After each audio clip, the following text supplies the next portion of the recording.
प्यारे बच्चों, कैसे हैं आप लोग। आज आपकी पुस्तक क्षितिज भाग 2 इसके काव्य खंड में हम तुलसीदास जी को पढ़ेंगे। पदों को पढ़ने से पहले थोड़ा सा तुलसीदास जी के जीवन के बारे में जान लेते हैं। पेज नंबर 10 आप लोग खोलिए।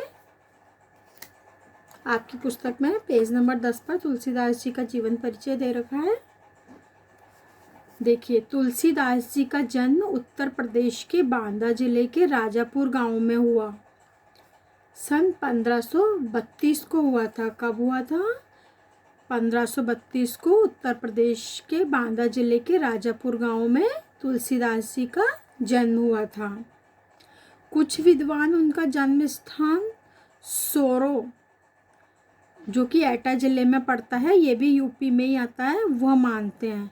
लेकिन ज़्यादा मान्यता क्या है? बांदा जिले के राजापुर गांव में 1532 को तुलसीदास जी का जन्म हुआ था। तुलसी का बचपन बड़ा ही संघर्षपूर्ण था। बहुत संघर्षों में उनका बचपन बीता। जीवन के प्रारंभिक वर्षों में जो उनके बचपन जो था, बचपन में ही क्या हुआ, उनके माता पिता से उनका बिछो हो गया था, बिछड़ गए थे। ये कहा जाता है कि गुरु कृपा से उन्हें राम भक्ति का मार्ग मिला। वे मानव मूल्यों के उपासक कवि थे। जो मानव मूल्य हैं, मानवता के प्रति सजग थे और उसके ही उपासक थे, मानव धर्म को मानते थे। राम भक्ति परंपरा में तुलसी अतुलनीय है। राम भक्ति परंपरा का जितना भी काव्य है उसमें तुलसीदास जी के लेखन की तुलना किसी से भी नहीं की जा सकती। अतुलनीय मतलब तुलना नहीं की जा सकती। रामचरितमानस कवि की अनन्य राम भक्ति और उनके सृजनात्मक कौशल का मनोरम उदाहरण है। जो इनका ग्रंथ है रामचरितमानस, हर हिंदू परिवार में रामचरितमानस आपको मिल जाएगा। धार्मिक ग्रंथ माना जाता है इसको। तो ये जो क्या है, इनकी तुलसीदास जी की अनन्य राम भक्ति। अनन्य मतलब जिसके समान कोई दूसरी ना हो, कोई दूसरा जिसके समान ना हो। तो अनन्य राम भक्ति और उनके सृजनात्मक कौशल मतलब उसको किस तरीके से लिखा गया है, इसका मनोरम उदाहरण है। उनके राम मानवीय मर्यादाओं और आदर्शों के प्रतीक हैं। उन्होंने राम का कैसा रूप प्रस्तुत किया है अपनी रचनाओं में? मानवीय मर्यादाओं का पालन करने वाले और संसार में जो आदर्श होने चाहिए वो उन आदर्शों का प्रतीक अपने राम को दिखाया है, जिनके माध्यम से तुलसी ने नीति, स्नेह, शील, विनय, त्याग जैसे उदात्त आदर्शों को प्रतिष्ठित किया। इसके माध्यम से उन्होंने इन जो मनुष्य में जो ये गुण होने चाहिए ना, नीति, स्नेह, शील, विनय, त्याग, इनको प्रतिष्ठित किया। रामचरितमानस उत्तरी भारत की जनता के बीच बहुत लोकप्रिय है। मानस के अलावा, मानस मतलब रामचरितमानस के अलावा इन्होंने क्या क्या लिखा? कौन सी रचनाएं इनकी? कवितावली, गीतावली, दोहावली, कृष्ण गीतावली, विनय पत्रिका, ये इनकी प्रमुख रचनाएं हैं। अवधी और ब्रज दोनों भाषाओं पर उनका समान अधिकार है। मतलब दोनों भाषाओं में इन्होंने लेखन कार्य किया है। सन 1623 में 1623 में काशी में उनका देहावसान हो गया। देहावसान मतलब देह का अवसान, मतलब क्या हुआ? इनकी आत्मा परमात्मा में विलीन हो गई, निधन हो गया इनका।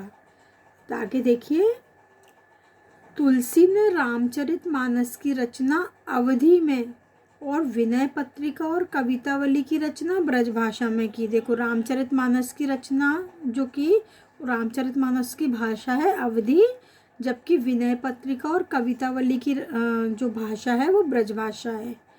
उस समय प्रचलित सभी काव्य रूपों को तुलसी की रचनाओं में देखा जा सकता है।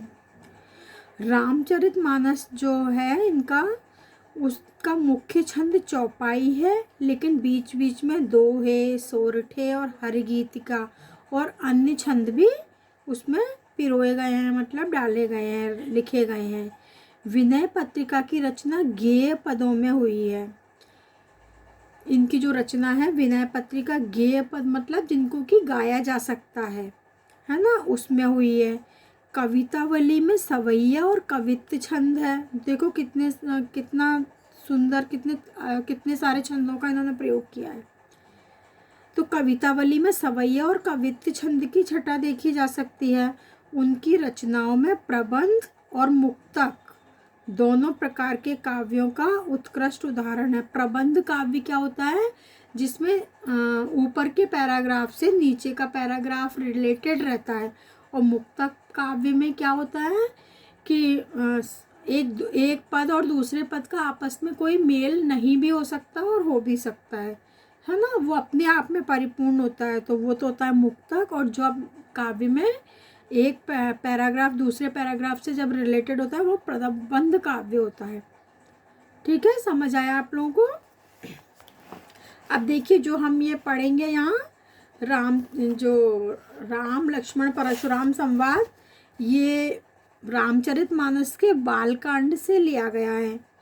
सीता स्वयंवर में राम के द्वारा शिव धनुष भंग होने के बाद, सीता स्वयंवर जब हुआ था, यह घटना आप लोग भी जानते होंगे, तो राजा जनक ने शर्त रखी थी कि मेरी पुत्री का विवाह, सीता का विवाह उसी व्यक्ति से करूँगा मैं जो कि शिव के धनुष पर प्रचंडा चढ़ा देगा।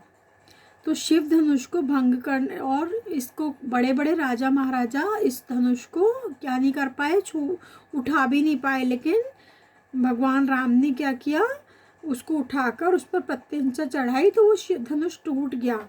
तो शिव धनुष के भंग होने के बाद मुनि परशुराम को जब यह समाचार मिला तो वे बड़े क्रोधित होकर वहाँ आए। शिव धनुष को उन्होंने खंडित देखकर वे आपे से बाहर हो जाते हैं, बड़े गुस्सा हो जाते हैं, और राम के विनय और विश्वामित्र के समझाने पर राम की शक्ति की परीक्षा लेकर अंततः उनका गुस्सा क्या हो जाता है, शांत हो जाता है।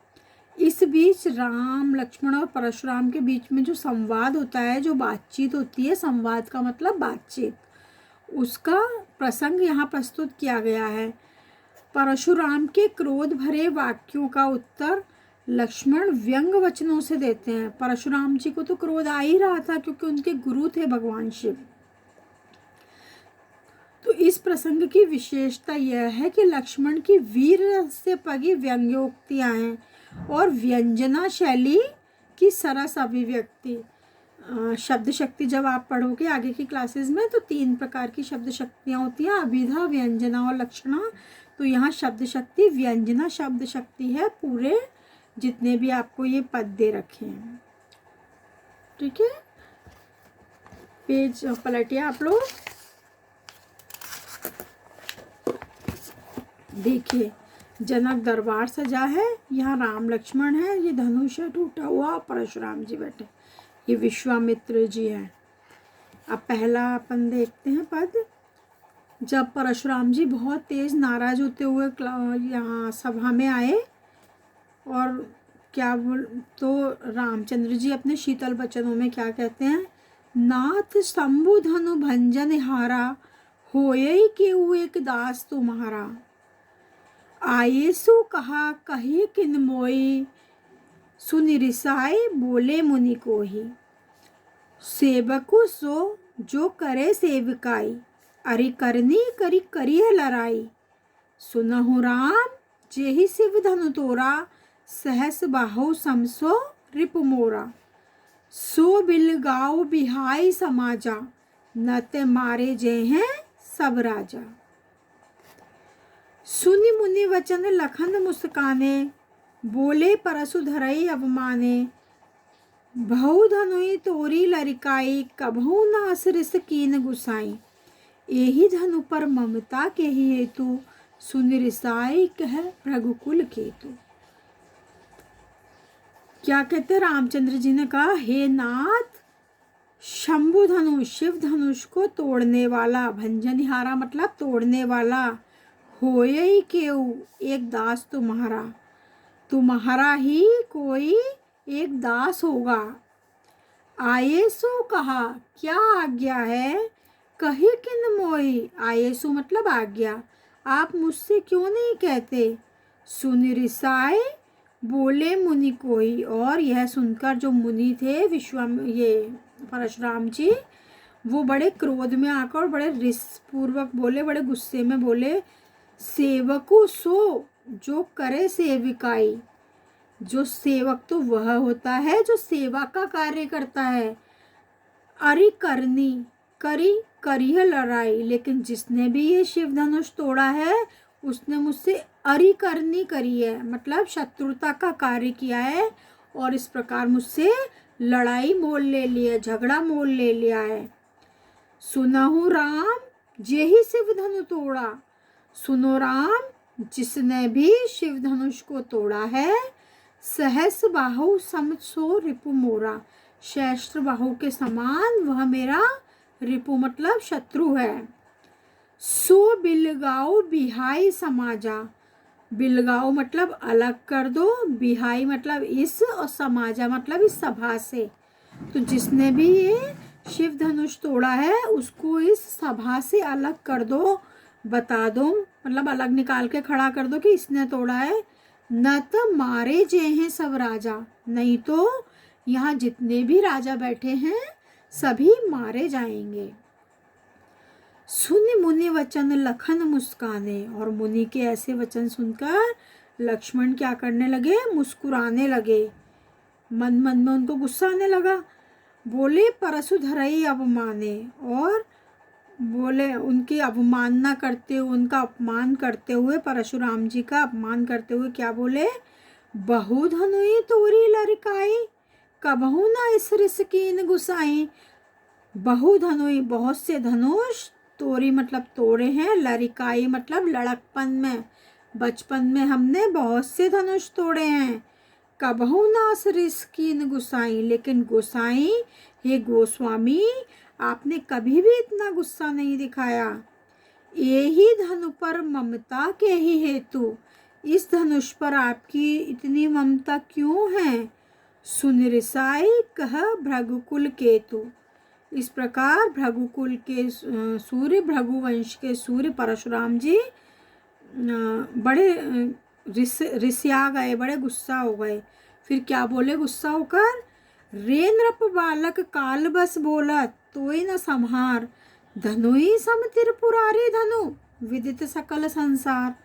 रे नृप बालक, रे राजकुमार, तेरा काल पास आ गया है, तू काल के वशीभूत होकर, मृत्यु के वशीभूत होकर तू ऐसे बोल रहा है। तुझे बोलने की संभाल नहीं है, तुझे बोलने के ढंग नहीं है, बोलने का तरीका नहीं है। धनु ही सम त्रिपुरारी धनु, तूने सभी धनुष को शिव धनुष के समान समझ लिया। त्रिपुरारी मतलब शिव, है ना, सब शिव जी के धनुष को साधारण धनुषों के समान समझ लिया। इस धनुष की महिमा को सारा संसार जानता है। अब आगे का अपन नेक्स्ट क्लास में करेंगे। ओके, समझ आया आप लोगों को? Thank you.